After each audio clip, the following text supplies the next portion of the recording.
And now we're approaching local community laundromat. So you could tell there is some traffic going on along the path. We gotta watch out to the left and to the right. It's a lot of stinging needles. Nettles? That stinging plant. We don't have poison ivy or poison oak. We have a lot of stinging nettles. Somebody's doing laundry right now. I didn't think anyone will be here, but look, somebody's doing their rugs.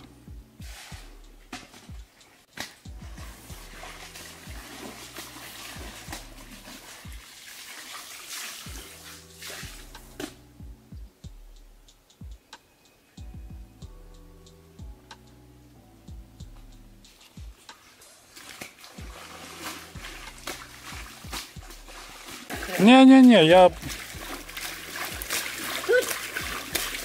Тут стирать отлично. Вот именно стирать тут отлично. Як для стирки. Так что не купаться ничего, як стирать. Да, тут же. Кладку не вешать ее.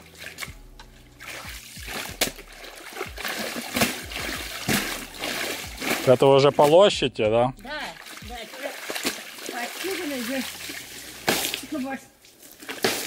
Тут вообще стирать отлично. Тут уже лучше не придумаешь.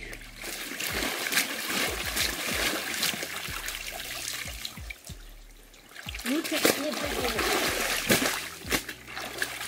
И ось добренье.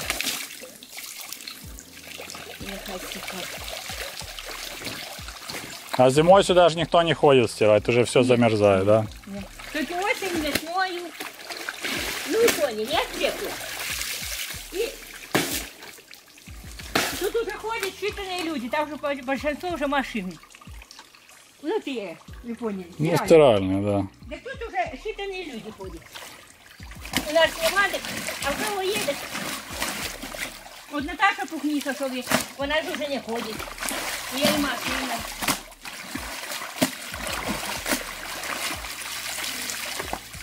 Те, у кого нема, ну тут на речке, я вам скажу, даже дома так не постираешь. А тут, я вам скажу, тут воно, особенно це воно зеленое, м'яке чорне, а як видите, а як біле, висихає біле.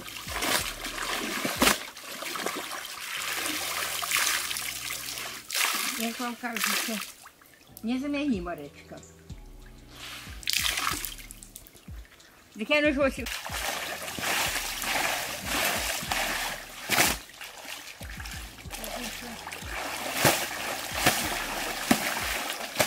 О, добре.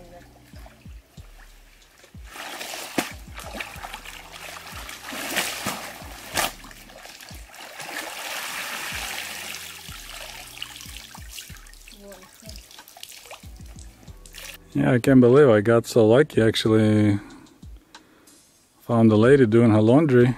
Now she's walking back to her house loaded with wet laundry. And it sounds like she's extremely happy with this way of washing her clothes. She said she likes the smell of the river and her sheets. So a lot of time people do their like underwear, t-shirts at home just by hand. You know, they heat up water, they just leave a container, tazik, can think in English word, so you know, big thing of water outside. Sun warms it up, and then in the afternoon they'll do laundry by hand. But the large items like rugs, sheets, pillowcases and so on, they bring to the river, and wash it by hand, and then wash it right there in the river. And she said she likes it better because it smells more natural, smells like river. And now there's another point of interest in our village. There's an old bridge. It was built by one of the local landlords for the people, because we have this little creek, Javida River, that crossing, like dissecting a village. So I guess people used to go through the water and to get from one side to another, so he used his money and built this bridge, and it's still being used, although it looks like they made it narrower and reinforced it a little bit recently. You can't drive the car over it, but people use the bicycle, cows go across it. So that's so-called Pansky Most, landlord's bridge. Landlord is gone, but his bridge is still standing, serving the local people.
Hey, good morning. Today is Thursday and today we live in the village, heading out back to Kiev, and then on Sunday we're gonna fly back to Chicago. It's early morning, about 8 a.m. It was about 5 Celsius this morning temperatures, and I'm going to get water.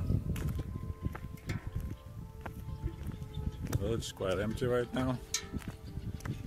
Not much going on. Здрасте. And I had a lady rode by me and she wished me a good day. That was impressive. So we had a great time. Spent here about 10 days. But I think my son had enough of Ukrainian country extreme, so he's ready to go back to civilization. We've been washing at the river. Had great food. So we're kind of slightly dirty. Can't really wash well. So we rented an apartment in Kiev. I think it's like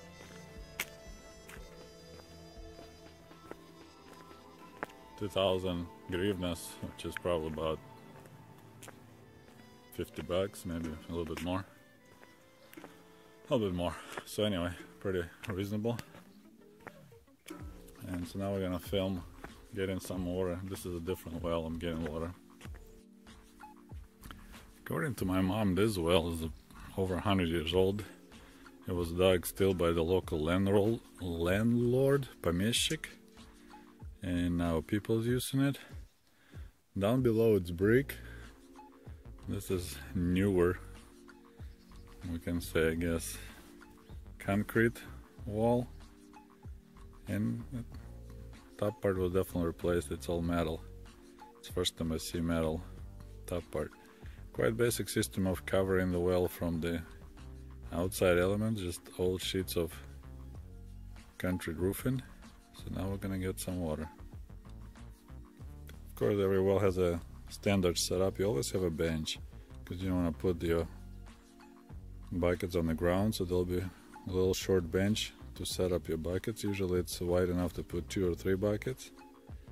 And then of course in this case you need to use both hands to remove the piece of roofing, and then we're gonna crank it down to get some water.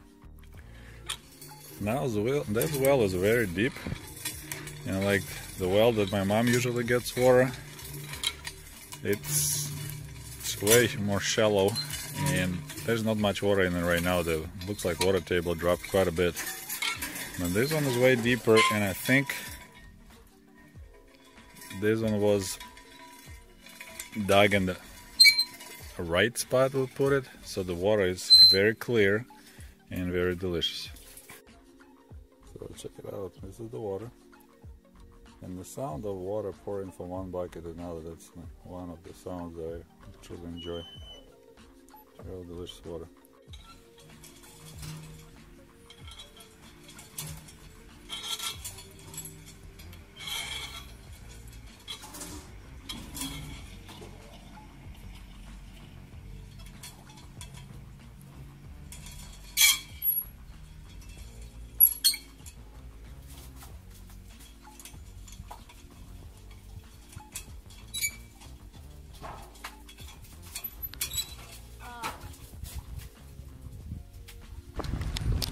Здравствуйте.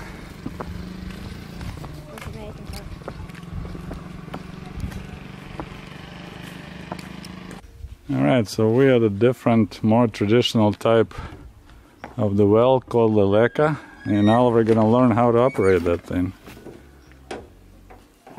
They use the old tire, so put your bucket over there on the bench.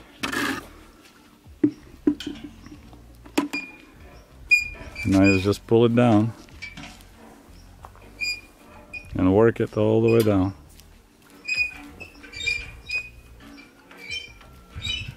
Здрасте. Здравствуйте. Он учив свого сина як лелека. Це ж лелека називається, да? Да. Учу його як... Журавель. Журавель. Ага. Журавель. Вы приехали в гости, да? Да, уже сегодня уже уезжаем. Мы же тут уже почти 10 дней. Смотри, что по голове тебе не дало. Да, убок. Це журавель він зоветься. Сейчас його вообще мало. У нас же думали поставить крутелку, як у вашей мамы, и все там, вы поняли. А мы сказали, оставляем старые, чтобы было иначе, вы поняли. Все равно, спасибо председателю сельсовета дала нам и веселый утюг, а це мы своими силами робили. Ну, материал дал, Колхози, председатель, а це все своїми силами. Нравится? Я ему так тягать. Ну, Вану важко. Did you like it? Ні. Я давно пробував. You don't need to have it full hour, it's fine. Less for me to carry. Alright. We'll get the bucket out of the way, we'll see how the grandma does it. I think it's...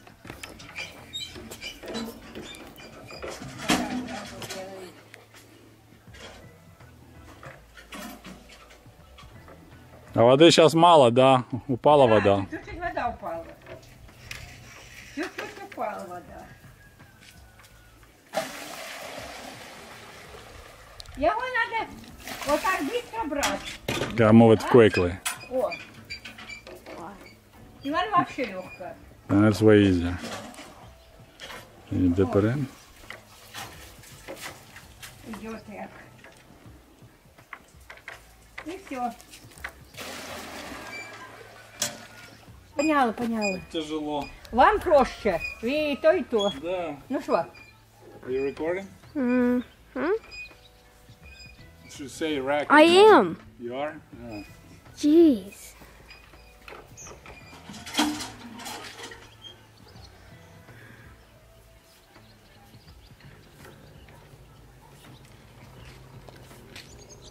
Ну, я только половину набрал. Да?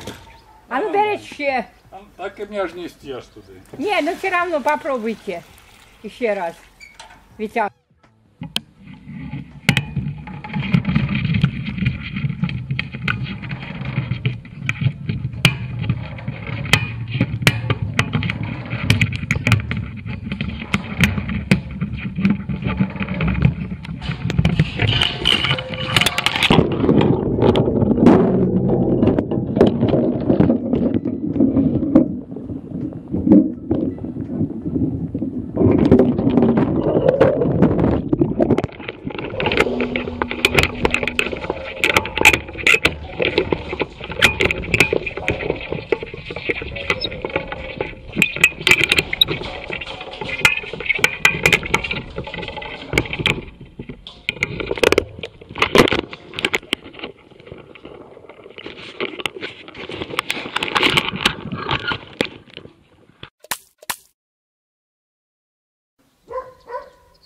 Hey, good morning comrades and greetings from the village of Zhovid, northern Ukraine. Today is Tuesday, last Tuesday of August I believe, and I decided I'm gonna make a little video showing you my mother's house and her other buildings. Unfortunately we have a neighbor's got a dog and that dog is yapping a lot all the time. So this house was built sometimes in the 1950s and it was first of the premium homes in this area because most houses around here built out of logs, so they're like log cabins. Like this is a barn next door. This one was built out of limestone bricks, had taller than normal ceilings, but otherwise it's a standard layout, salt box style with 2 rooms, 2 chimneys as I already showed you. And usually in Ukraine, in the front of the house, they'll have this little fence, palissadnik, like palisade. So you see the flowers, and if you have flowers, something else pretty in the front of the house. And then around the rest will be some kind of privacy fence. So usually if you walk by houses in here in the villages, you don't see what's going on inside. It's all enclosed, closed, you don't even see it. And there is a community well, so this well usually neighbors dig together and it serves several households. In this case it used to serve 4 households or even 5.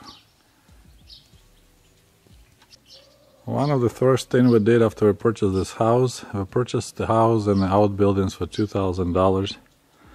Some houses in poor shape you can buy here for $100.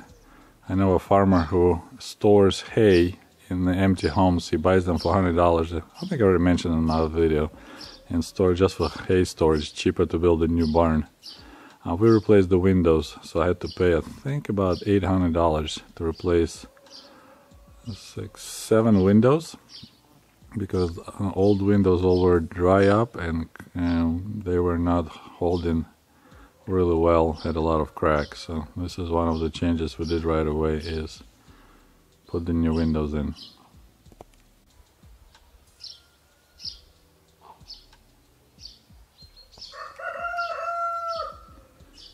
Sounds of the village. I already showed many times. Unfortunately, with weather change, also level changed quite a bit in the well. It used to be plenty of water for 5 families, now it barely supports 2.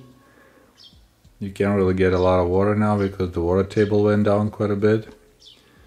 But also our neighbors, it's a young couple, they installed their own well, so they don't use this one anymore. Another improvements we did, we replaced the wood, made out of wood gates in the door with metal ones, so that's another new thing. Everything used to be made out of wood, out of boards.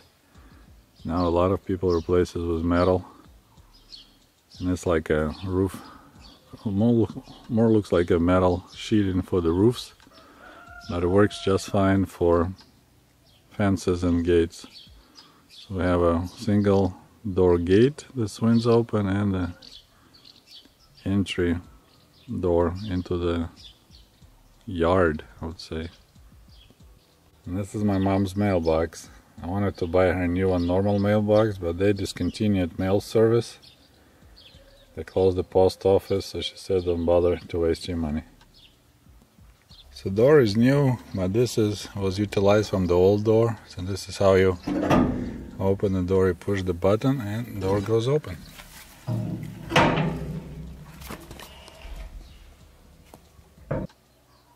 Alright, so here we're looking at the yard, inner yard of my mom's household. So this is entry into the house right there. A little attachment to the main house. Then you got a couple of barns.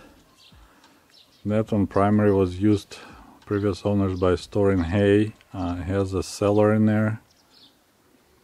And this is the animal barn. Has 3 doors. So usually people had a cow in one of them and a bigger one. Then I had a pig or 2 and chickens. Soviet collective farmers, people, they were allowed to have only 1 cow, 2 pigs, I'm not sure how many chickens. So this is usually how their animal barns look. Most roofing done with cement, some kind of, they call it schiffer, cement-based roofing stuff. My mom is using it now for storing wood for the winter. You can see a little bit our neighbor's house, and that one, it's a log cabin with metal roof, L-shaped, so it's a little bit unusual. You could see actually they blocked several inner windows because they don't want to see their own yard, I guess, and hear animals. And of course between, there's a privacy fence because we don't want animals to roam between the yards, and we don't want to see what's going on there. Or they don't want to see, because it kind of looks like privacy fence was built by them. It's facing, nice side facing that house. So this is the small cow barn, former cow barn. And that's where my mom keeps the wood that needs to be split.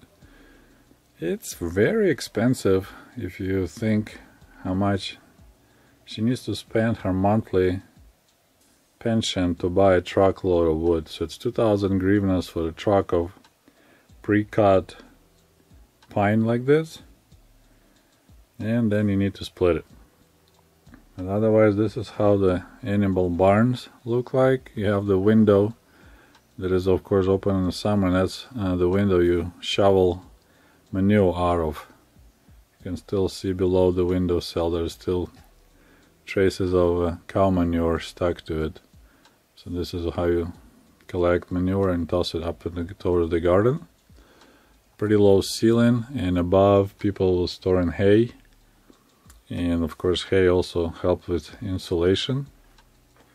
Quite a primitive basic separation between barns, and on the other side there'll be a pig or chickens. Well, chickens kind of be roaming everywhere in this barn. There's a little attachment to the main animal barn. It's actually the chicken coop.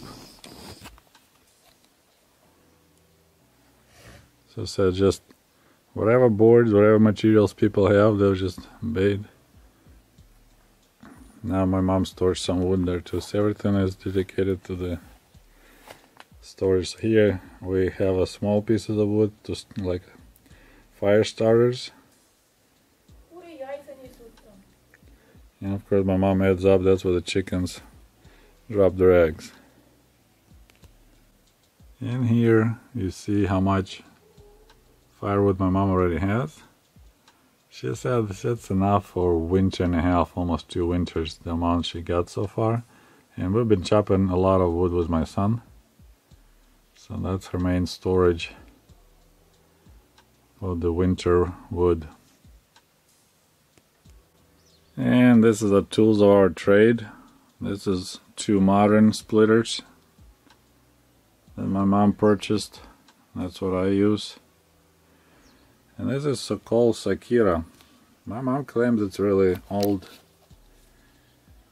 Probably close to 100 years old. I am honestly not sure. There is a label on it, but I couldn't decipher what it says. It looks like 1872. I'm not positive, but I remember my grandpa always using it, and she claims it's my mother's grandfather was using that Sakira, this axe. So that's mostly for chopping branches. Can't really split wood with this guy.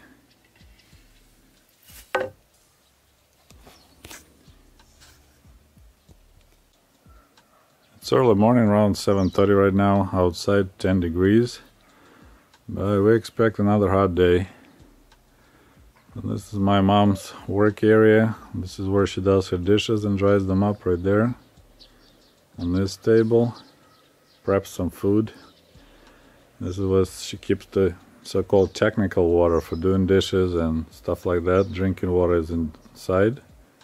We actually get in from different well. There's another prep area. I think that's what she does. Clothing, and then you have your clothing lines. And now we're gonna look in that building. That one, she has a metal roof, so it's, at some point they replaced schiffer with metal.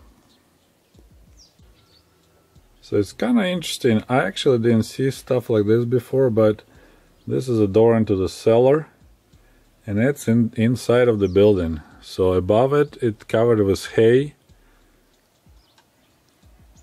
but you walk through the door here and you go right inside, and that's where the cellar is located.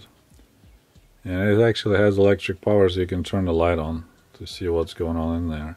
Our cellar, like at least our area when I lived, all the cellars were outside, like a separate little buildings that you need to walk towards to, and nothing else, just a cellar in the ground. Alright, so I asked my mom to turn the lights on. So this is how cellar looks like. It's about standard size, built out of brick. Got an interesting curved ceiling.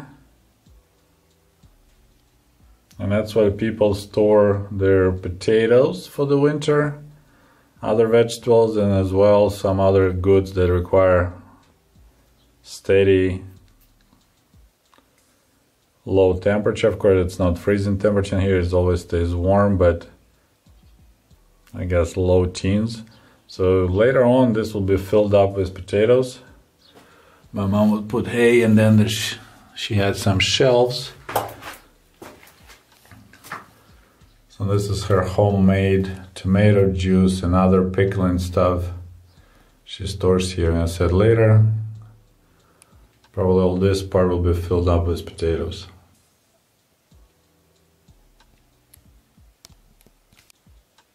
I'm honestly not sure what this part is for. Maybe it's a little wood burning stove to keep this place warm. I'm not sure, I gotta ask my mom, but it looks like she's just using it for storage.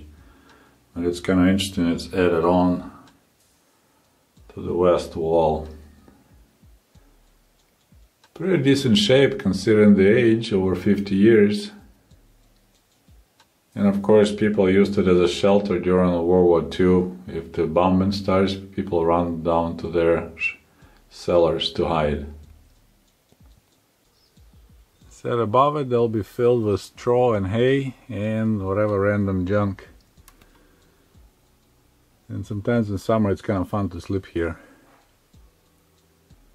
And of course, since people didn't have a lot of money, they stored everything they could. It's all handmade, that cracks me up. All these little metal items, you could tell it's not some Chinese factory cranking millions of them. It's all handmade in a local blacksmith shop. Pretty cool. My mom does quite a bit of gardening. She does a lot of tomatoes, and that's the area where she hangs them to get ripe. And below, that's where she stores her little green watermelons. And the other ones, now I don't remember the word. Dynya is in Russian. Muskdew or something like that. So, well, you got my idea. Side view of the barn. There's of course a bunch of nails to store sticks, maybe fishing poles and kasa. Oh, I used to remember a word in English for that device, but this is what you use to cut the grass for your animals. Heath? Heath? Don't remember. Another storage room. Here's interesting actually, they had a power to this room, and we found out that the previous owners, they had their father, old man in his 90s, he was living here. It's kind of really not cool location. Floor is okay, but no windows, but that was his little room where he lived his final days. And my mom using it for storage, of course.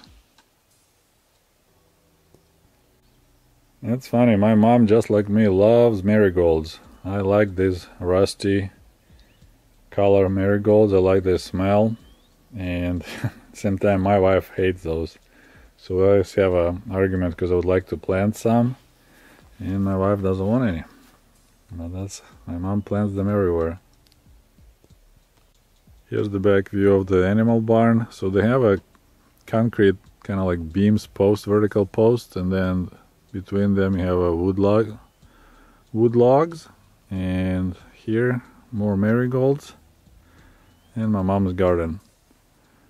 I already mentioned in my other videos from this area that because she's retiree, she's allowed to cultivate 1/10 of the hectare, so 10 sotak, so-called sotka, it's 100th of the hectare, so she's allowed to cultivate 10 of those, no charge.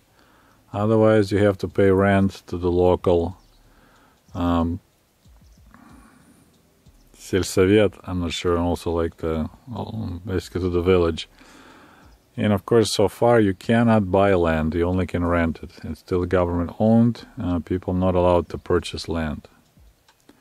And so she plants corn, sweet peppers, tomatoes, of course she plants a lot of potatoes.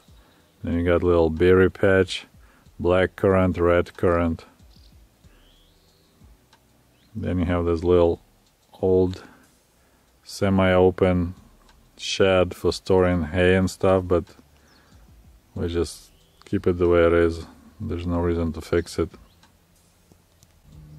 And of course the main attraction is the outhouse.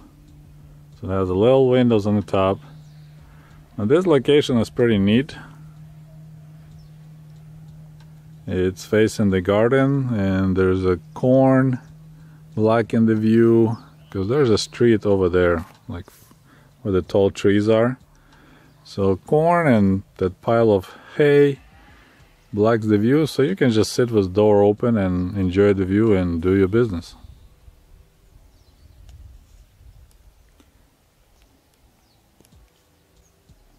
Now my mom did some upgrade, so usually just squat above the hole, but she found some old chair, added a couple boards, and now it's actually pretty comfortable. You can just sit. I said enjoy the view. And there's an interesting comparison. So we have a American toilet paper and Ukrainian toilet paper. And my son, bless his heart, decided to be Ukrainian all the way.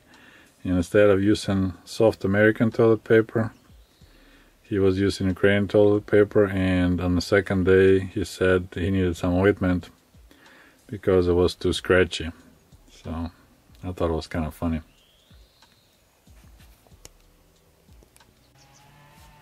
And I think outhouses like this is just a statement of the whole Soviet system, socialist system. You know, it's all about government priorities. Like, for example, I argued with some of my viewers. He was upset that I'm showing the ugly part of life in Soviet Union, never talk about achievements. You know, like first satellite in space was Soviet, first man in space was Soviet. Well, we can talk about that topic because I started believing more and more that that was just a hawk. I'm starting forgetting English, my goodness. So they just pretended that the Gagarin went to space because there's not a single photo taken out of the spaceship. They forgot supposedly the camera. At least Americans with their moon landing did a lot of work and made a lot of pictures. Soviets were in such a hurry they even forgot to bring a camera. So I think Khrushchev was so desperate to show that the Soviet Union is so much more superior than America that they just decided to make it look like we went to space. But it's just my thought. But anyway, so we sent first man to space in first satellite in 1957, I believe, right? You can correct me, but anyway, in Soviet Union we sent satellite to space first, and then we started producing toilet paper for people. And this whole fact that still, like in Russia, I think over 30% of population uses outhouses, don't have running water in their homes, which translates that mostly 90% of village population uses outhouses still. So you just tell you how everything is backwards. I mean, you can see there's not an outhouse way far away. So I think this is kind of main component to look at, that Soviet system was not designed for people. It was designed for whatever, but definitely not for people. Because they care about sending satellite to space and first man to space, but then didn't care that people... I mean, you gotta go here in the winter too and use outhouse, which is not really comfortable. It's 20 below zero and snowing. So anyway, this is my short review of my mom's house here in the village. I hope you liked the video. We'll talk to you later. Good morning again, comrades. And now we're in downtown Zhoved, the village that I spend every summer in 70s and 80s. As you see, it's 9 a.m. on Wednesday morning, and not much going on. White building behind the monument is our local grocery store. I don't think we have a single customer right now, but we will be looking at this building. So this is the church, which now is closed because there was not enough people in this village to support the priest. So there was a church originally before revolution. After the revolution, they knocked the cross down and took away this building from the Russian Orthodox Church, and for many years it was a club. So there was a movie theater, they had a pool table, they had meetings there. And I went here quite often during my summer break to watch movies. So now it's transferred back to the church properties, but they didn't have it open for too long because there was not enough people to donate money to support a full-time priest. And here we have a monument to the fallen soldiers during the World War II. It looks like this village was freed from Germans in September 24, 1943. So this grave contains 21, there's a list of 21 soldiers and one major that died, and also 68 unknown soldiers. Which is kind of interesting because, you know, when you retreat and you lose soldiers, they could become unknown because you left them behind. But if you move forward, I don't understand how the soldiers could be unknown. But this is another monument to the fallen soldiers during the World War II Great Patriotic War. And this is like a standard monument. I think they probably made them in tens of or hundreds of thousands because I see similar design all over the country. Back in the good old Soviet days, store at the left, that was a grocery actually store. And this on the right was so-called Selmag. So on the left was Selpo, on the right was Selmag, so that was selling, you know, clothing, shoes, whatever items of everyday use. And that's where I spent a lot of hours waiting in line to buy bread. That was a really basic selection of grocery items. Salt was in the bags, sugars was sold from the bags, maybe a couple options of cigarettes, a couple of options of vodka, bread when it's available, and a lot of canned fish. We never had shortage of canned fish. But otherwise, all through the 80s, it was really bare. And I remember a lady told me that usually they sold about 500 rubles worth of goods in this store, the hardware shop. New addition to our downtown is that little playground. Apparently some guy was trying to get elected, so he donated money and he planted. They've installed similar playgrounds in several villages around here, but he lost anyways. So our village actually has two monuments dedicated to the soldiers, fallen soldiers of World War II. This one is dedicated to the local villagers that didn't come back. So our village wasn't that small, wasn't that big either, but we lost a lot of people in the war. So there's a 9. Wow, I'm bad with math today too. So we got 4 and 4, 8, so 10 boards pretty much filled with names. So that's the local men that never came back from war. So as you see, Soviet government haven't spent a lot of money on these monuments, but they didn't do much to support actual veterans that survived the war. This house sits abandoned for a long time. I remember taking pictures of this house probably about 10 years ago. It was already abandoned, and it's right downtown. There's a club. Now its club is there, village club. And no one is interested. Actually, it looks like roof is in really good shape.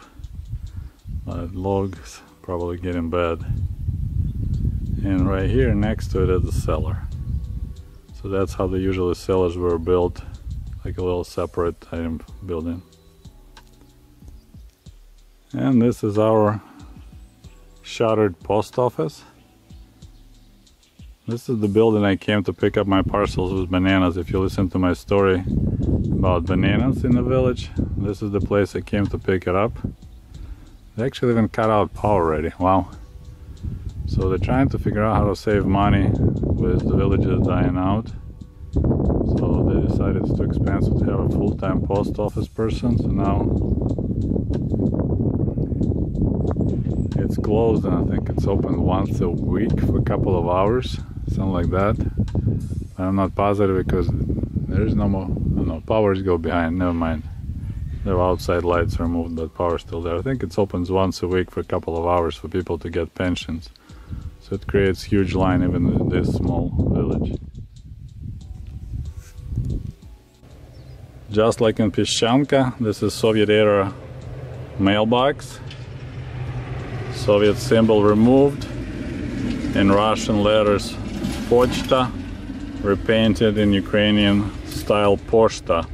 So you can still, you know, it's kind of like ironic. You can still feel it, you can see still the letters, Russian letters going through it. Here you also schedule when they usually pick up stuff, but they erase it since there's no more mail being picked up out of this and the access door.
Last year I already showed you this shuttered school that used to be a local landlord.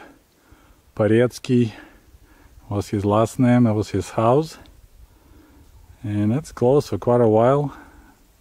People slowly stealing the bricks that were built, added later to surround the original house. And the only change here is someone, I think that used to be chemistry and physics classes there. Someone started taking it apart, used to steal in the boards and the roofing for their own project. So no one needs it, so people just come and steal it.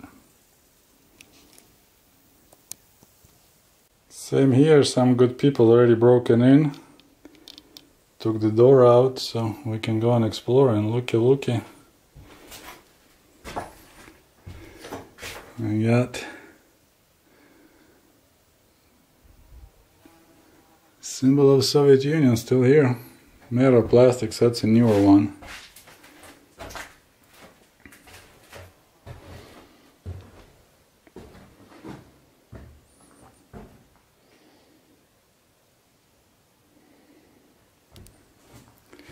That's part of the old school. And I said people, because everyone's so poor, people stealing everything they can, taking old boards.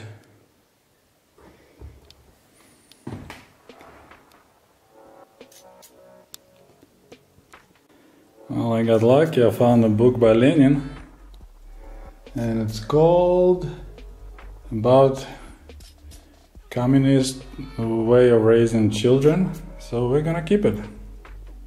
Sweet. Little treasure hunt. Let's see what else we got here. That old poster. Geometry formulas.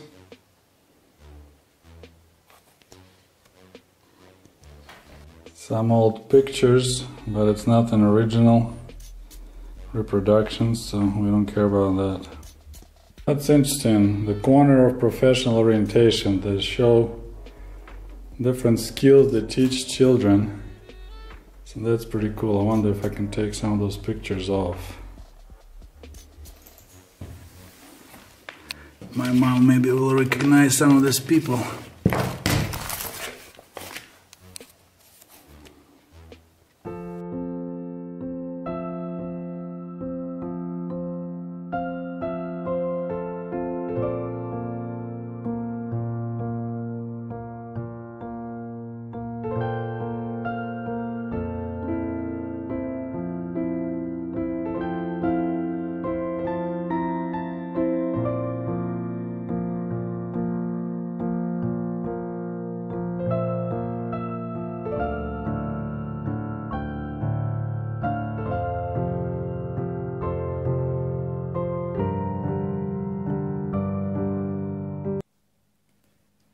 And this is one of the amazing items that I managed to recover in that abandoned school. Now I'm recording from Michigan.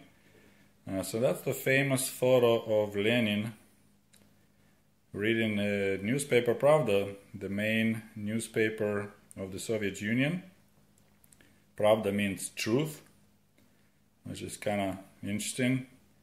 Pretty ballsy to call your newspaper Pravda. And this is all handmade. There was probably some kind of project in school. I mean, I can only imagine. I bet you it's probably grandma or mother helped a kid. Like, look, that's a lot of work. So-called cross-stitching, I believe. I already ran it for the wash on a gentle cycle because that was all dirty, dusty. So it looks way better. Nice old fabric. So I'm planning to find a good, like a picture frame and wrap it to have it as a picture, so I think it's pretty neat.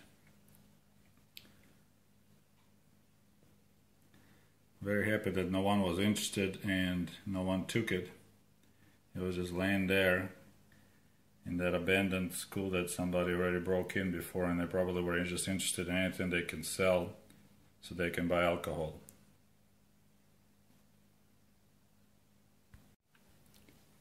I also took with me some old photos. I'm planning to scan them and send them to my friends in the village, the farmers. Maybe they can recognize these people. I showed it to my mom.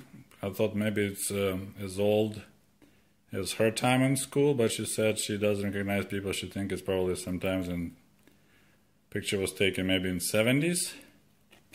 She didn't recognize these people, but it's all about like a professional education, technical education in school. So they had kids learning how to plant corn, how to do other things that they can use for their future profession. And most of that I found, this is also related to agriculture. Need to clean this picture better. This is not a corn, I think it's beets maybe. So this one needs to be cleaned a little bit. So yeah, it's pretty neat. It'll be awesome if we can figure out names of the people in these pictures. Lenin's book about communist education that I also recovered there. 1959. And this book is in Ukrainian. There were quite a few pictures there. like posters laying on the floor about the beauty of Russian language. I found it kind of funny. They were quoting different poets, like famous poet Alexander Pushkin, about how beautiful Russian language is. So it's like they were teaching Ukrainians about beauty of Russian language. But this book is actually in Ukrainian.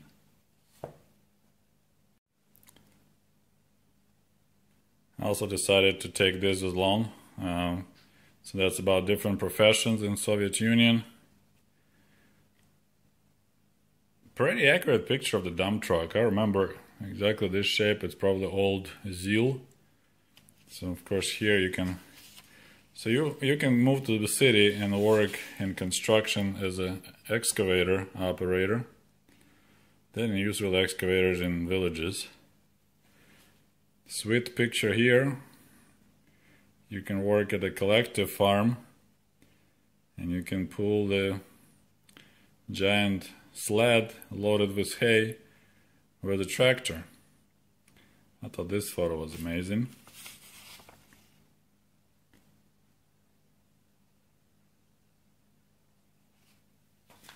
Now this is really interesting. I showed my mom, she smiled because this is how she started her career in Kiev after moving from the village. She worked at the local kindergarten, Детский сад. So here they show the lady providing lunch for kids. It looks like mashed potatoes and cutlets. So this is what my mom did. She worked at the kitchen and also as a cleaning lady in one of the kindergartens in Kiev. And for a while she actually was sleeping at night at the kindergarten, just like any other ladies that came from villages and they had no other places to live. They didn't have propiska. If you watch my channel, you should know what propiska is, the right to live in a specific city or village. So she slept on the floor on a mattress right in the kindergarten when it was empty in the evening. Another awesome photo, not a photo but a picture, bread factory. We didn't have little bakeries. There were all giant bread factories producing basic, like maybe 2 or 3 kinds of bread and cranking tons of those. Good memories of that. Always when you buy fresh, it's still hot bread out of bakery. Of course, it was never sliced. We did a lot of awesome things in Soviet Union. First satellite in space, first man in space. But we never could invent sliced bread.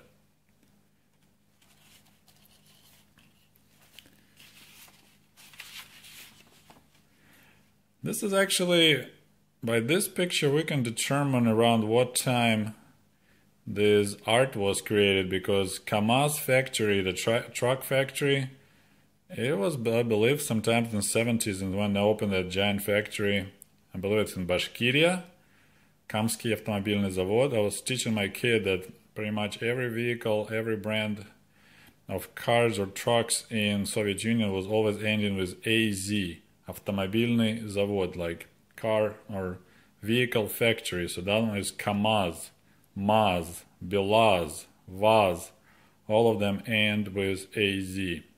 So here they show you people working assembly line, assembling KAMAZ trucks. And actually Oliver said out of all the Soviet trucks that he saw, KAMAZ was his favorite. And mine, of course, is the mighty Ural.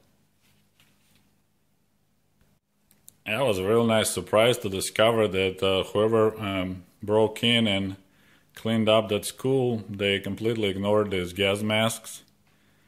So I took one of them, need definitely to clean it. Oliver is thrilled. Maybe he could use it as the Halloween costume. And that's that old-fashioned gas mask with the elephant trunk.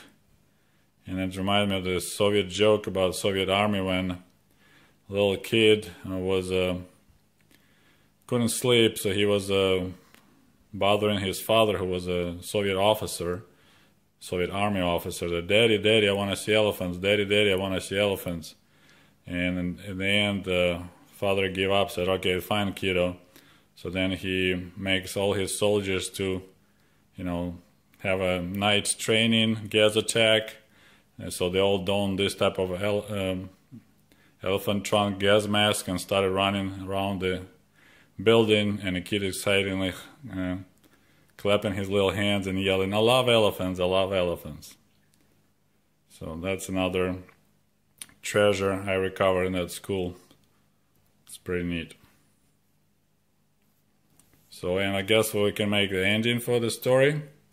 And right after this video, we're gonna park at the old video about the school that I recorded last year. I mentioned in the beginning.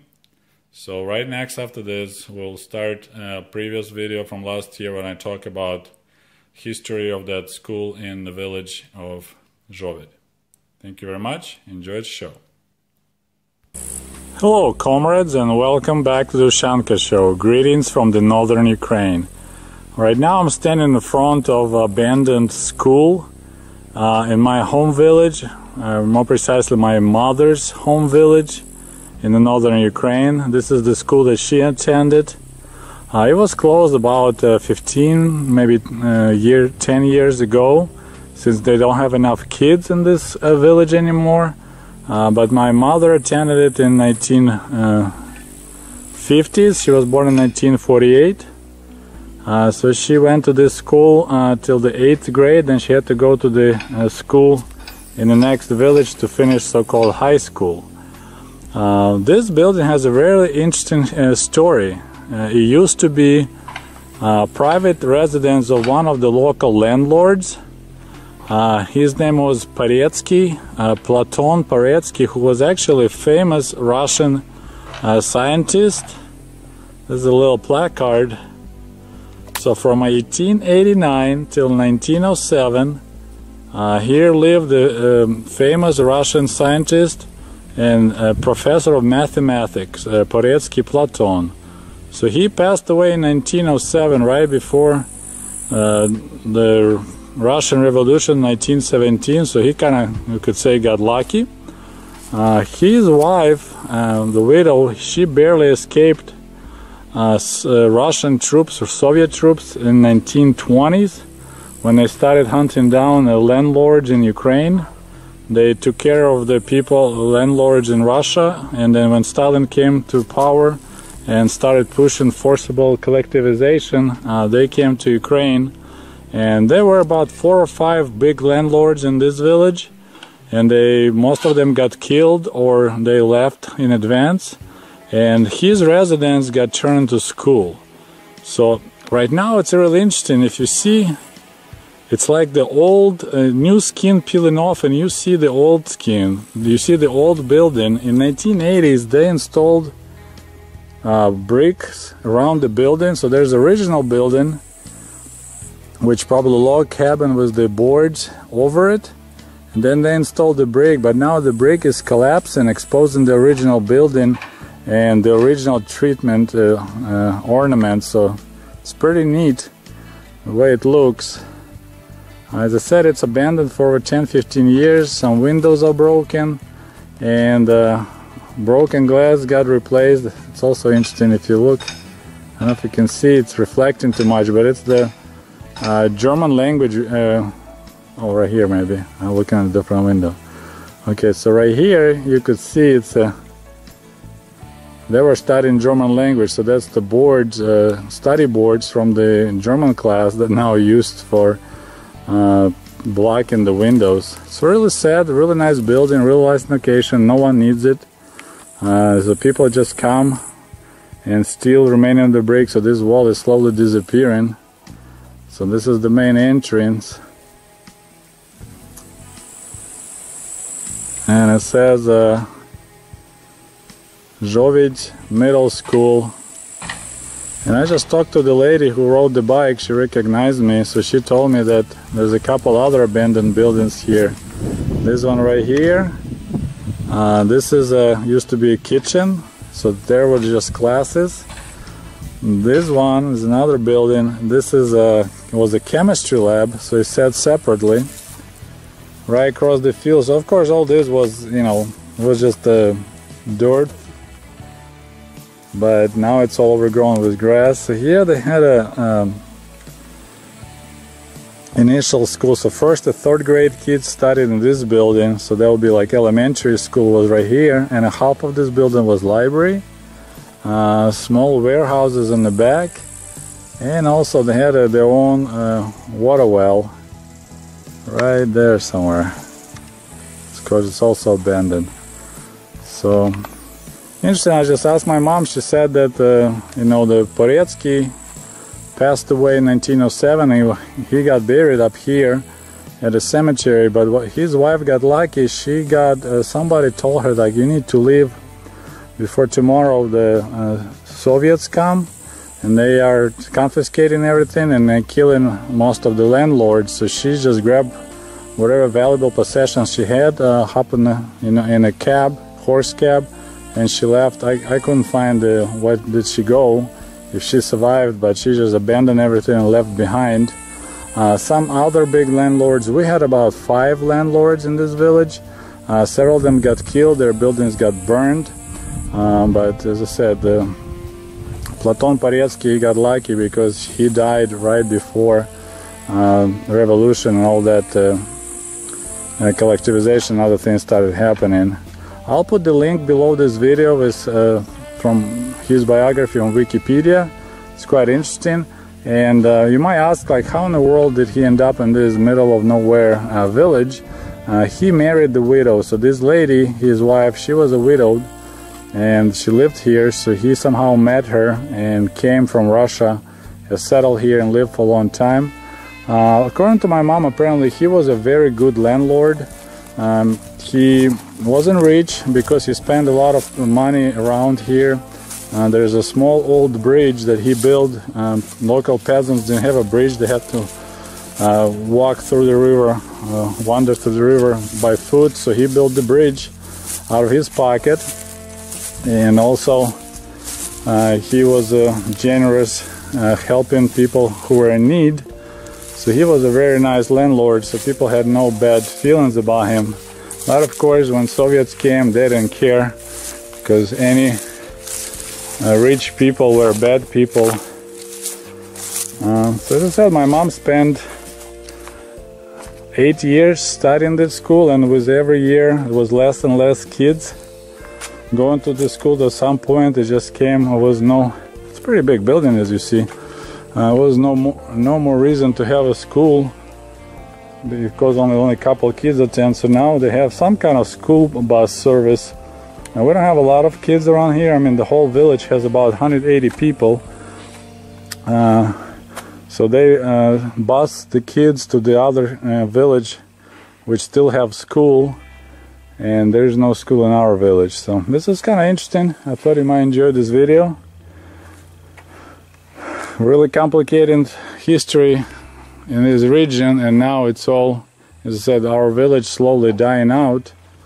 There's a lot of abandoned homes around here. You can't hear anymore. This is probably a busy place. There was a lot of kids laughing, running around, and now it's just eerie quietness and nothing else going on.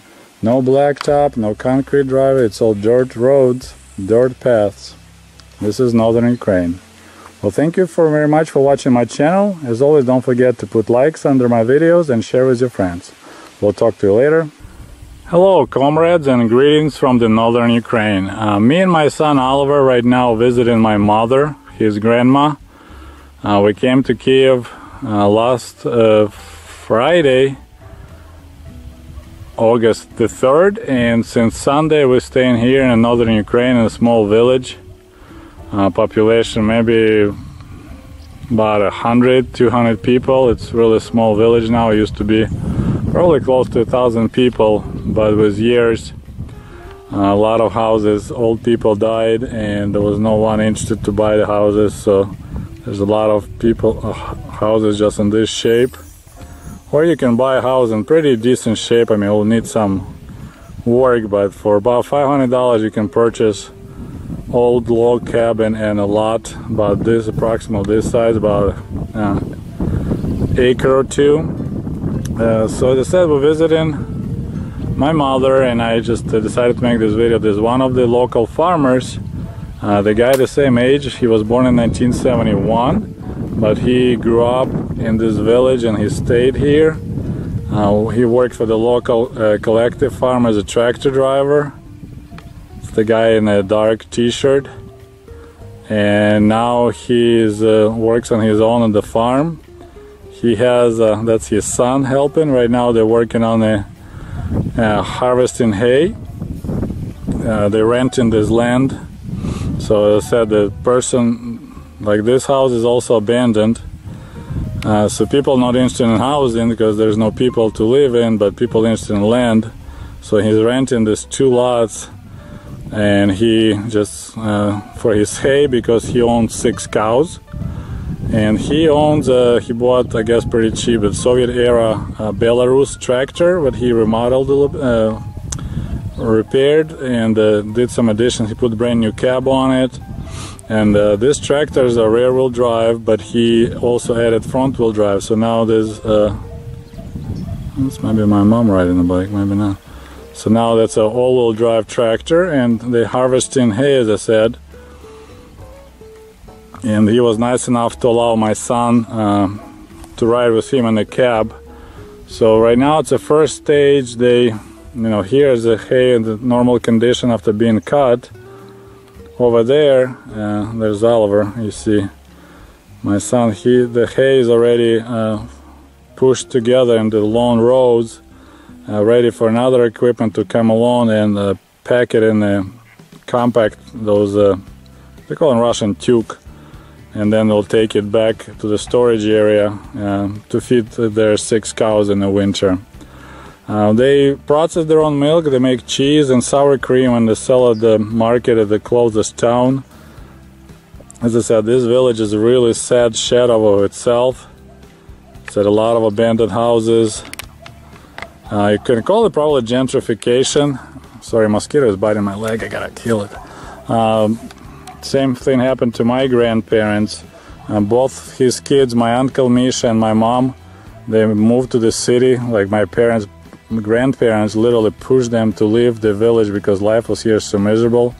You just work for free at the collective farm, and during the day and in the evening you just work at your own garden so you can have some food for the winter. People were allowed to have only 1 or 2 cows, a couple of pigs and chickens. They weren't allowed to have horses. So if they needed any help with like plowing the fields, they had to borrow a horse from the collective farm. So life was pretty miserable. So all the parents were pushing their kids to move out and go to big cities for a better life. And of course, after the years and years of all the young people moving out, all you have is just old people and very old people. So now this village is its final stage. A lot of very old people in their late 70s and 80s that they passed away, and their children that live back in the big cities, they're just not interested in the property, so it just get abandoned. Sometimes it can get sold.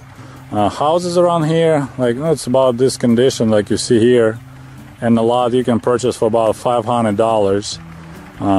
House, couple outbuildings, and a lot. For $500 you can have it, but of course there's no running water. All you have from modern convenience is just electricity. But some people who have money, like this farmer Yura, he actually now has indoor plumbing, so he has a showers and a toilet. But of course, he had to work hard for it. Like milk, they buy. You can sell milk to the local people for about 3 hryvnias, 50 kopecks a liter. So it's about, 10. It's about 30 cents a gallon. That's what they buy milk from people. Oh, there's another actually, check it out. They're moving hay.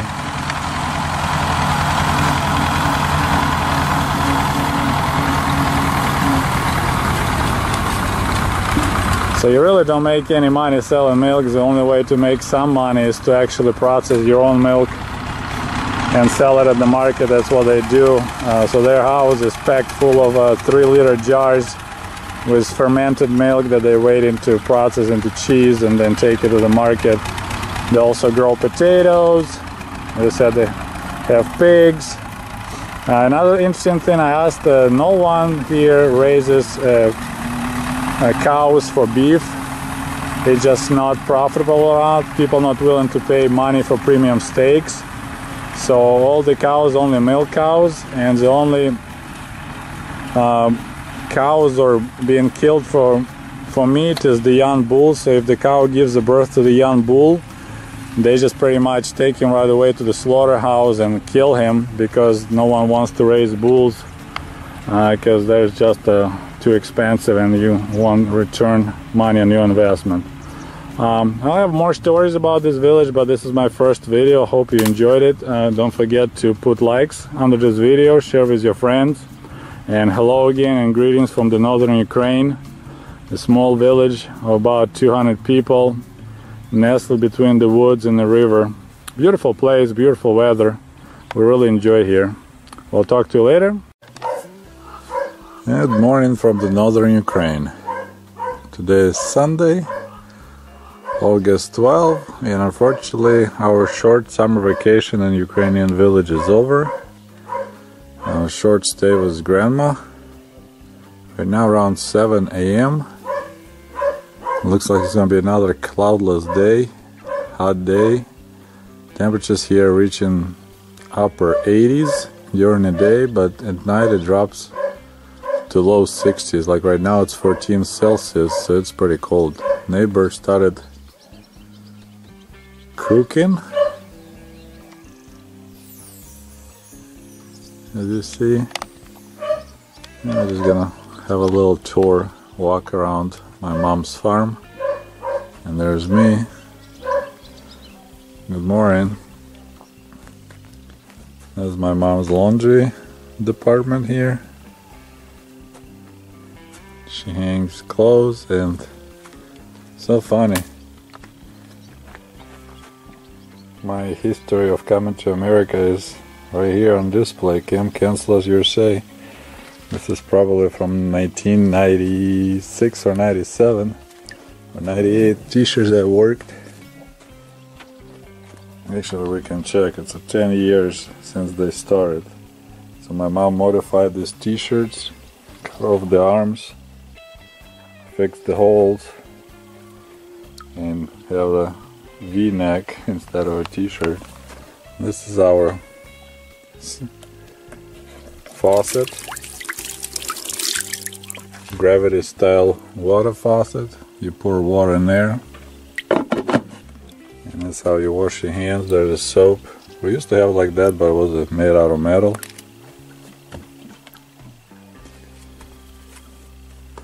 This is used to be a straw and hay storage, and it works the insulation for the cellar. There's a door going to the cellar. Now it's just a storage area for random things. This used to be animal barn for pigs and a cow, but now just my mom stores their wood. Some random tomato plants. She was tossing bed tomatoes, and tomatoes started growing. And hers is my favorite flower, marigolds. This is another little storage room, but previous owners had their father-in-law lived here. It's kind of scary, but she used it to dry her onions and other goods from the garden. Because actually this, they brought power to only this room. And now we're stepping out in mom's garden. It's a beautiful morning today, so it's about 7 a.m. Bright sun already coming out, so we just kind of slowly walk through. A little bench, my mom sits and enjoys her garden. Little rough looking open shed. Me and Oliver went into the local woods and cut a bunch of these sticks that she's gonna use as a supports for tomato plants.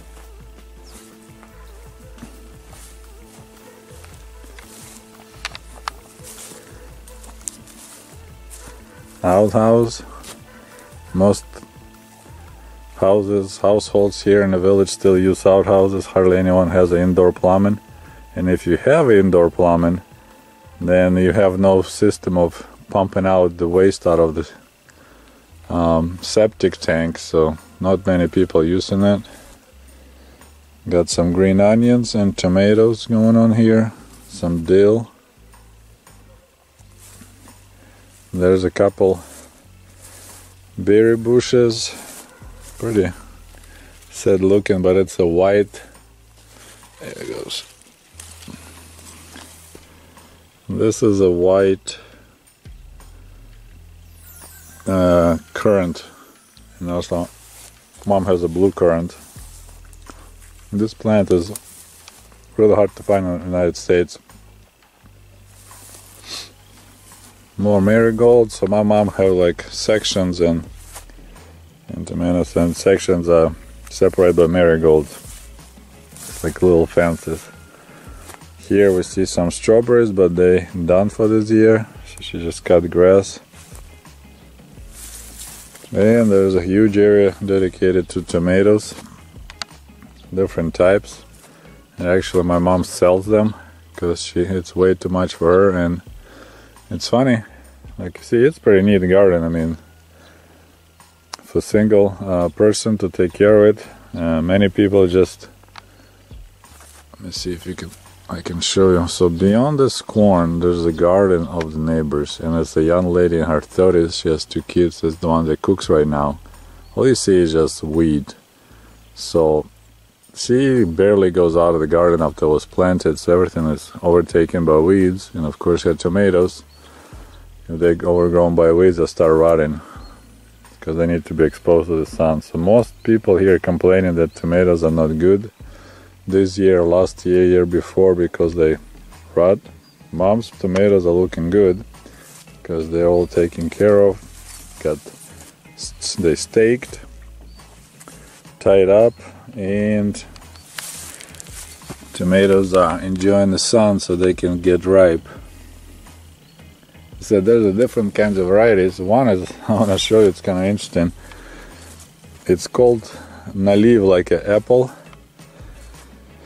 tomato, and it's called apple because when it gets ripe it falls off by itself. So usually tomatoes stay on the vine, but this one is actually, when it gets ripe, it just falls off like an apple falls off the tree. So there's a big large area.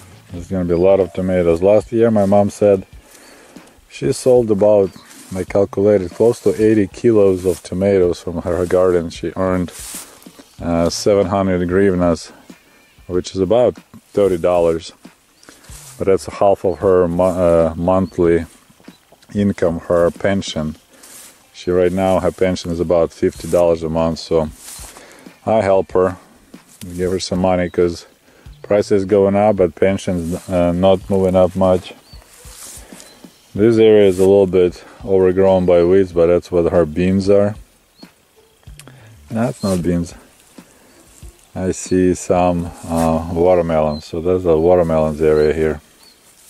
More marigolds, a wall of corn. That's what the beans are. Here you go. So after, see, there's again another section, marigold sections. It's kind of cool. It's a little bit too big, I think, but. And here she's trying to grow some cabbages. She read somewhere that if you put marigolds around cabbages, bugs won't bother the cabbage, but said that's a lie. Bugs are still eating up. And that's what the corn. Then she has some like melons out there, and her actually goes all the way up there, her garden, but she slowly scaled back. She says way too much work. So she's using only about a half of a garden that she's can use. So here we got the watermelons, and while we're at this part, I just want to mention, it's kind of funny. This village is slowly dying. There's about maybe 180 people total live in this village, and you can see everything looks pretty rough or sketchy, as my little son said. So they don't want to put the cell tower for the phone service because it's I would say maybe in 20 years this village maybe will be no more. So, and this is kind of low area, so you don't get any cell signal, like none. So in order, if you want to talk or use internet, a lot of people go up on that hill up there, and that's, you sometimes see people sitting there for hours because they're on their phone checking email or talking to someone else. So every time I need to talk to anyone with my cell phone, I had to walk up there too, up that hill and have a conversation. They actually considering shutting down the post office here. Right now it's only open 2 days a week for 3 hours each day, Tuesday and Thursday. Used to be open every day by weekend. So yeah, quite interesting details. As already, I filmed a video about the school. It's closed for about 10 or 15 years. In 50s they used to have 120 pupils, so you could tell the village shrunk quite a bit. As I said, tomatoes look really good. Right now it's August 12th, so they still have time to grow and get ripe. But let's go on the opposite side. So you see my mom made a little bit wide walk through here, so we're between tomato plants on each side. I don't know how many. Oops, and this one collapsed. I gotta fix it. See, tomatoes got so heavy. Maybe some animal was wandering around, although there's hardly any wild animals, fortunately. In Michigan, my garden get decimated by deer. Here you may have a random cat walking by. And now, of course, the staple of every garden here in Ukraine, potatoes. They're getting ready. It's first sign the potatoes are ready. The plants start slowly dying out. And my mom plants beans between potato plants. The worst nightmare of any farmer here in Ukraine is a potato bug. It's called Koloradský žuk, so it's a Colorado potato bug. And interestingly, I saw only once that bug in the United States, and that was on the beach on Lake Michigan. But here, they are everywhere. There's one right here. That's a adult species with the stripes, and when they lay eggs, their young coming out, they don't have that stripy back. There's a young guy, and that's the one that's the worst nightmare, because they grow, they're really hungry, and they destroy the leaves. And of course, if the leaves are destroyed, then potato plant doesn't grow really well. A lot of people treat it with different chemicals. My mom picks them by hand, but I remember all my life, it's one of my jobs as a kid was helping grandparents. It's just I go out in the garden with a mayonnaise jar and I collect these bugs, and for every jar I packed full, my grandpa will pay me 10 kopecks, which you could buy 10 matchboxes, you know, with matches. So that was my job, helping grandparents. One of the ways to collect potato bugs. Yeah, they're everywhere. Now the potatoes are ready, but my mom will wait probably till mid-September, because they best for storing being in the ground, and then it'll be harvesting time for potatoes. So usually when I was living in Kiev, and my parents will come in the spring to help grandparents to plant, probably like 3 times this amount. And then in the fall they'll come again on the weekend to help to harvest potatoes, and then they take quite a bit of them home. So they weren't buying potatoes at the stores. Actually, you could buy them, but they were pretty poor quality. And I remember reading somewhere that during Soviet Union, 80% of potatoes grown in Soviet Union were grown by private people. And my mom just told me actually peasants were supposed to, each household was supposed to, I'm not sure, just give it or just sell it. She didn't remember, but it was a requirement for each household like that in the village to give 3 potato sacks, big mishok, big potato sack of 3 of those of potatoes to collective farm as well. Once a month was 3 dozen eggs, 3 liters of milk per day. So there's a bunch of things were required, local peasants were required to give to collective farm. I just couldn't find out it was whether they compensated or not, but that was the rule. Like, we allow you to have a plot, we allow you to have 1 cow and 1 pig, and you must to give us the 3 liters of milk per day, which is, cow usually produces about between 20 to 30 liters per day, so peasants still had plenty left. And of course they will let you use, like, you have grazing rights, you can let your cow go anywhere in the meadows, which is government owned.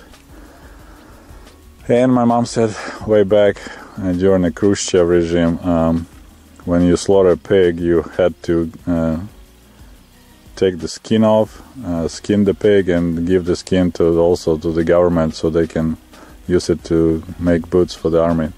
Now the requirements, of course, dropped. Okay, we continue our garden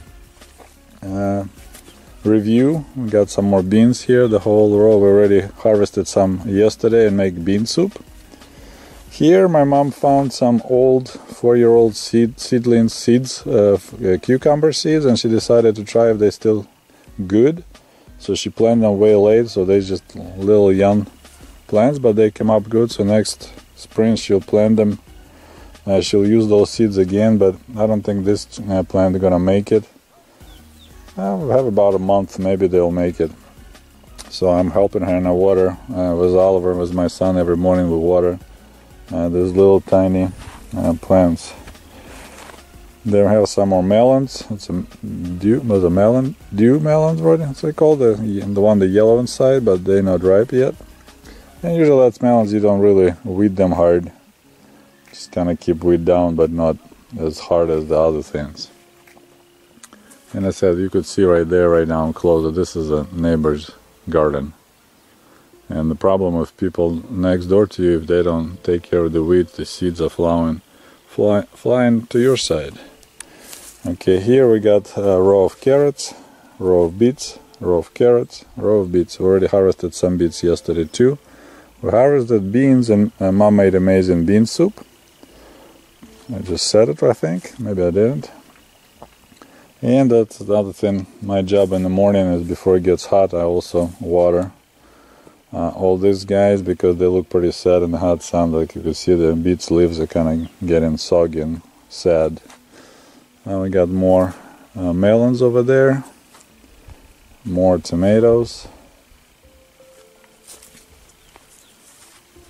Alright, we just walk this way so we'll be not filming against the sun. My mom loves flowers, so she got flowers, different kinds everywhere. We got some sweet peppers. It's also my job and Oliver's to water them in the morning. And this is the main cucumber plant here, spread all over. And you could see a lot of those yellow cucumbers. I already made the video, told you the story how I ended up eating a bunch of those when I made a mistake and harvested them. I brought from America this interesting device, so let my mom try it. You see this bottle right here? This, you know, when you usually water plant, you pour the water around the base, and not much goes inside of the ground, it just kind of spreads around. Especially if you see, my mom has a little hills by the each tomato plant. Well, this thing has a little tiny hole. You can make as many holes as you want. You hook it up to the regular pop bottle, make a little hole here, you fill the bottle with water, then you insert it in the base by the plant, and that way it's waters mostly to the sends water to the roots. So we tried that. I think we made a hole a little bit too big. Bottle goes empty in about 15 minutes, but maybe it's pretty decent. And as I said, see, hardly any water splashes around. Most of them it goes in the ground and waters tomato real well. So I brought a bunch of those tips for my mom so she can use them. So this is the review of my mom's garden. They said really neat and tidy. And of course she's 70 years old, so she's just like her way of staying busy, staying fit. She'll come here, you know, in the morning before it's getting hot, works on it, takes a break, then just comes back for, you know, half an hour during the day. Does things here and there, takes the breaks. You know, it's nice when you're retired, you don't have anything else going on. But as I said, the retirement is really pathetic. My mom's pension is about $50 a month. Fortunately, here in the village, prices are about 50% less for grocery than in the big city. Like she buys milk for 6 hryvnias a liter. In nearby town it's 10 hryvnias per liter, and Kiev it's probably close to 15 or 20. So she doesn't have a cow or chickens, so she buys eggs for 2 hryvnias 50 kopecks an egg, and I said she buys milk. She rides the bike to the river to do some little fishing, and then goes to the woods to pick berries and mushrooms in season. So she relaxes here, although it's less convenient than in the big city. But as I said, it's way nicer here in the summer, because even if it gets really hot during the day, it cools off quite a bit during the night, so her house stays cool and comfortable. We really like it here. We didn't like it with my son and Kiev because our apartment was so stuffy and hot, because it's, you know, hot during the day and then super hot. Hey! Okay, well, we're finishing our story. There's another interesting item my mom has that she inherited from her parents, and it's maybe came with my grandmother when she married my grandfather. This is so-called skrinya. So it's like a large chest that people use for storing grains or storing their items. So that's kind of like keeps the mice and other rodents away. So that's a pretty big size. I mean, this is my hand.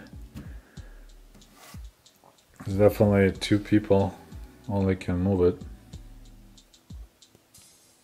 On each side they have 2 tiny handles to carry it, which is, there's no way, if that thing is loaded, you cannot pick it up. It's made out of wood, so even if it's empty, it should be pretty heavy. And now I'm gonna ask my son to open it so we can see how it looks inside. A little latch. So my mom stores her clothing items here. So you see it's pretty big. Got little wooden pegs to keep the lid in place. And the most interesting detail about this particular trunk is this right here. You can see it. It says my grandpa made a note that a cow went to see the bull on May 12, 1948. So this trunk is already existed in 1948. And if my grandma for real brought it with her, I need to ask my mom. So this trunk close to 100 years old. Looks like it's made out of pine wood.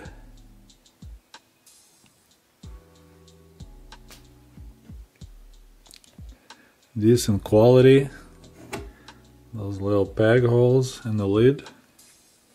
And as I said, you can store grain, but my mom stores her extra clothing. Another fun part of visiting my mother is I always discover something from my past. Like, for example, this t-shirt that she still has, and actually she modified it. It used to be just a regular t-shirt, but she cut off arms and she stitched the edges and she turned my t-shirt into V-neck, as you see it. But check this out. This t-shirt that I got going to the Camp Cancer USA camp. And you might want to Google it to see when Camp Cancer USA was celebrating 10 years of excellence or existence. But I got this t-shirt in New York when I came, maybe 96 or 97, to work one more time in Michigan.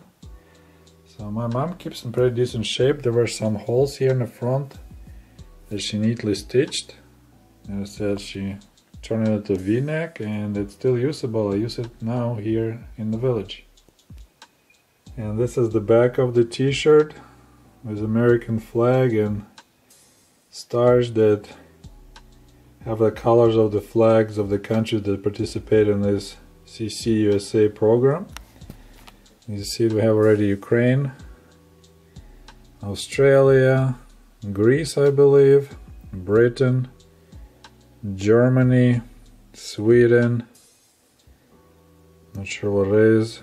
This is I think Tanzania, Africa, maybe Kazakhstan, Canada. So they bring in people from all over the world to work at their summer camps.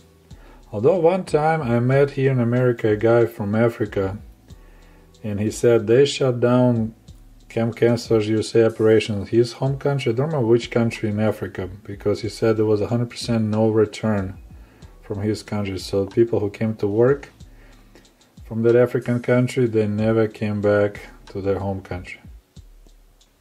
Hey, many of you may recognize this guy.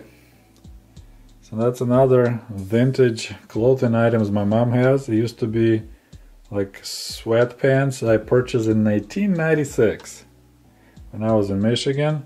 It's kind of a curious situation since Camp Rosenthal located pretty close to the border with Indiana. There's a lot of fans of Notre Dame in our area, which is kind of bizarre to me. I don't understand, if you live in Michigan, how can you be a fan of Indiana football team? But I bought it in $10 or less store because the color of the fabric matched the color of my Michigan shirt. So I had a Michigan sweatshirt, dark blue sweatshirt with yellow letters Michigan. So I thought these pants are a perfect match. So I was wearing them around the camp until one time a guy stopped me and said, "What are you doing?" And I was like, "What are you talking about?" He said, "You're not allowed to wear these pants, Notre Dame pants, with your Michigan shirt. You sending a mixed message." So this is how I learned about a rivalry between Michigan and Notre Dame football fans. So here we go, pants from 1996.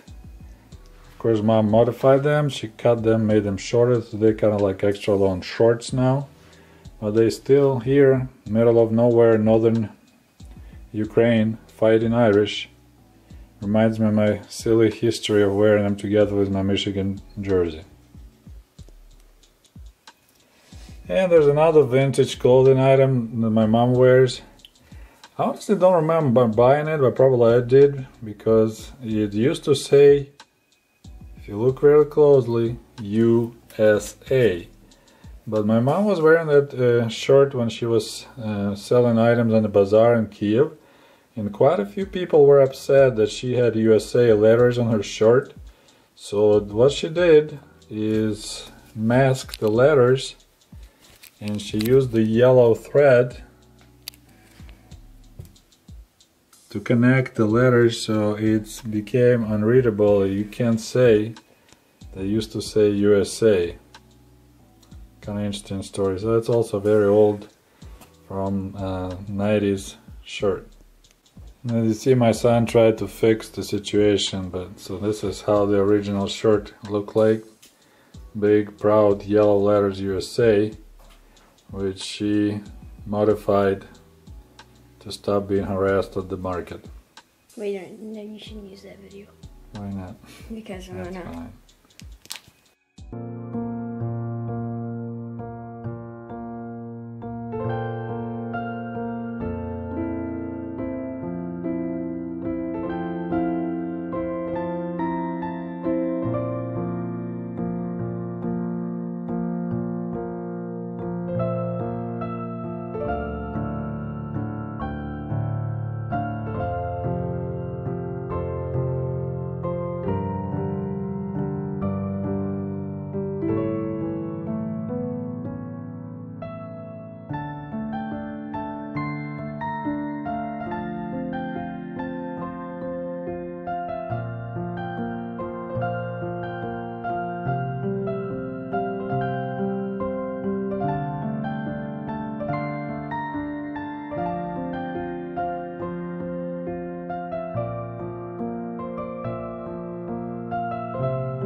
Good morning, comrades, and greetings from the northern Ukraine.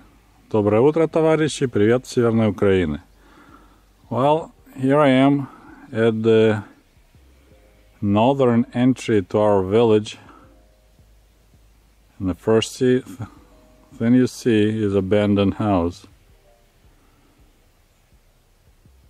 You can always detect it by overgrowth and by boarded windows.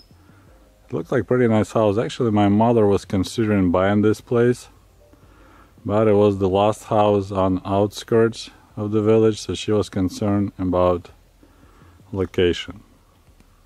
And to the left is a huge building. It used to be local collective farm office, and it was stood abandoned for many years. And one person from Kiev purchased it. He is the movie producer. And interesting detail, he discovered about this village from my pictures. I used to post some stuff on Flickr, and he saw my photos. He really liked the place, this location, so he came to investigate, and he liked the village, liked the location close to the forest and river, and he ended up buying this house. And it took him forever to repair it, put it in place. He got broken in a couple of times, his tools stolen, but now he uses it as a summer retreat. He has 3 or 4 kids, I believe, so he stays there.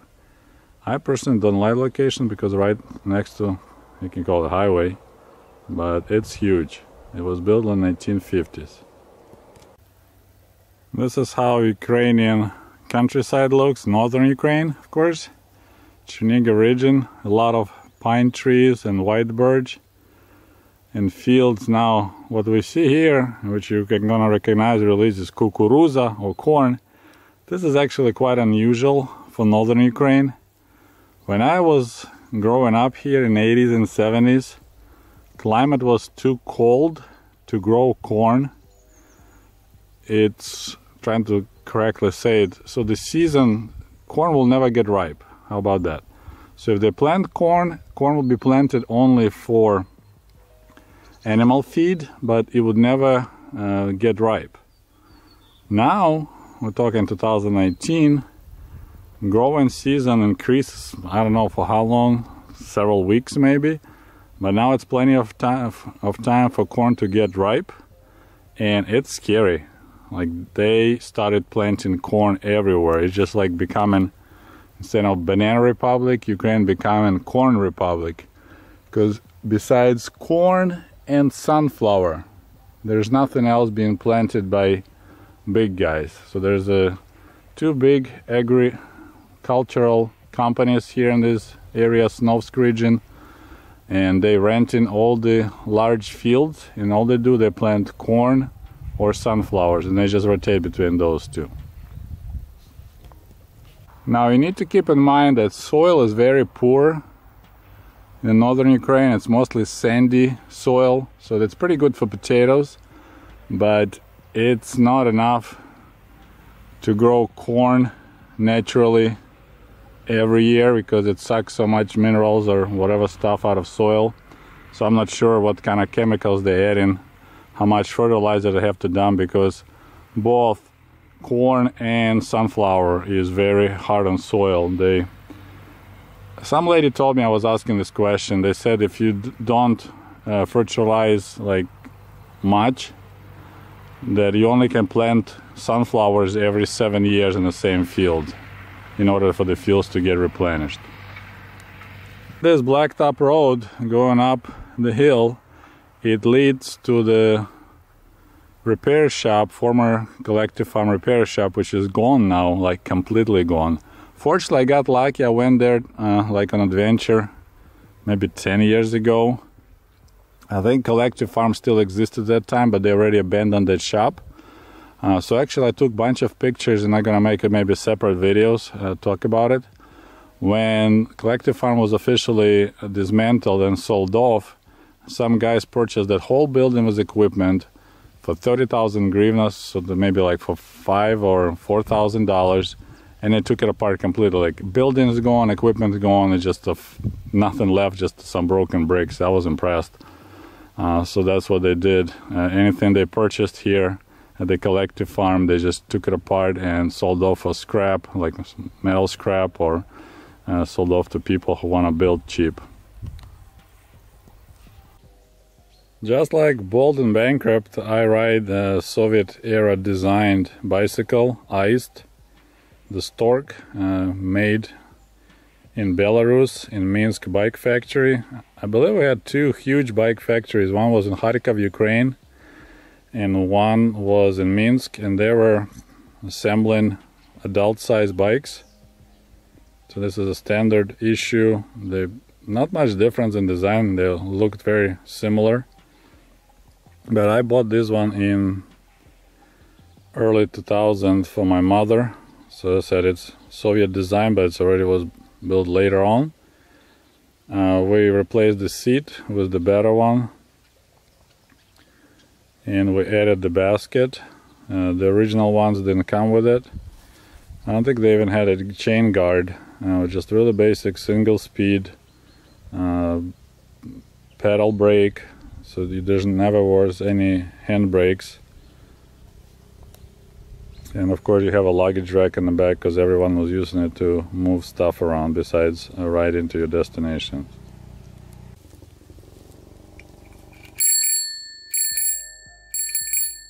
Same basic bell. And this is additional item. It's upside down, but it reads odd ram. And I brought that to my mom. Little pouch, I got it from riding bike across Michigan. 1 day ride across Michigan, odd ram. It's 140 miles, I think. I did one time. That was quite an experience. Now we are in this area, which is a very sweet spot for me. This is where we got off the bus after a 12-hour ride from Kiev. And that's where my grandma and my grandfather will meet us. It's not like official bus stop, but you can ask a driver to stop at a specific location. So she would wait for us with the cart, and we unload our luggage. And that's where my summer vacation, summer break will start. From here we'll walk on this dirt road all the way to our house, which is behind me in about 1 kilometer. So that's always, you can get off the bus. We usually start our trip at Kiev at 6 a.m. and we will get off at 6 p.m. right here. All tired, worn out. Of course, no air conditioning in the buses. And there will be this bizarre ringing silence in your ears after being on the bus, which were quite noisy for 12 hours with the brakes, of course, on the bus stops. And then you walk here. First thing, I'll take my shoes off to be barefoot. And I'm just so excited because my summer break starts and there's ringing silence in my ears because after bus is gone, it's just very, very quiet around here. So that's a very special spot for me. We still have a road, but there's no house anymore. All that street got abandoned. Actually, some locals call it the street of ghosts because all you do, you walk through the street and it's just empty, abandoned, overgrown houses to the left and to the right. And that's one of my sweetest spots here in the village is right here. And that forest on the horizon that looks like forest is actually abandoned street. You can't see a single house now anymore. It's all got overgrown, but long time ago in the 80s and 70s you could see houses and gardens all the way from here.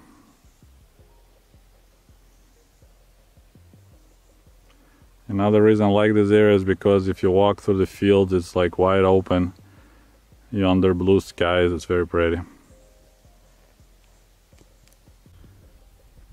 Interestingly, the actual sign for the village is located here, about 2 kilometers where the actual village starts. And that's what the sign is announcing you're entering the village of Zhovid. And we can look at this blacktop. And it's in quite sad condition. I was told that originally they first time laid the blacktop here around 1975. And some of the areas were repaired or new blacktop was installed around 1992 or 93 when Ukraine became independent and the president of Ukraine wanted to visit the border area, which is about 15 kilometers north. We have a border where Ukraine, Belarus, and Russia come together, so there's a monument. I already talked about a different video about it. So they repaired parts of this road. It's so Soviet, to fix those parts of the road that the president is gonna drive on. And since then, nothing was done to this road, so it's in really poor condition. Had the giant potholes, like this one right here. In a lot of areas you see that actually people drive on the side of the road to bypass the road. So you know the road is bad if the people drive on the side of this road instead of on the road. Well, when you're riding a bike in the Ukrainian countryside, you want to bring with you toilet paper, just in case, and a knife, and a bag, just in case. Which I did, and looky, who got cookie today? My goodness, this is so-called podosinovik, or krasnogolovik as we call it in Ukraine. Beautiful mushroom, red, brown top, white leg. And I discovered the whole family of those. There's another one right here. And another one right here.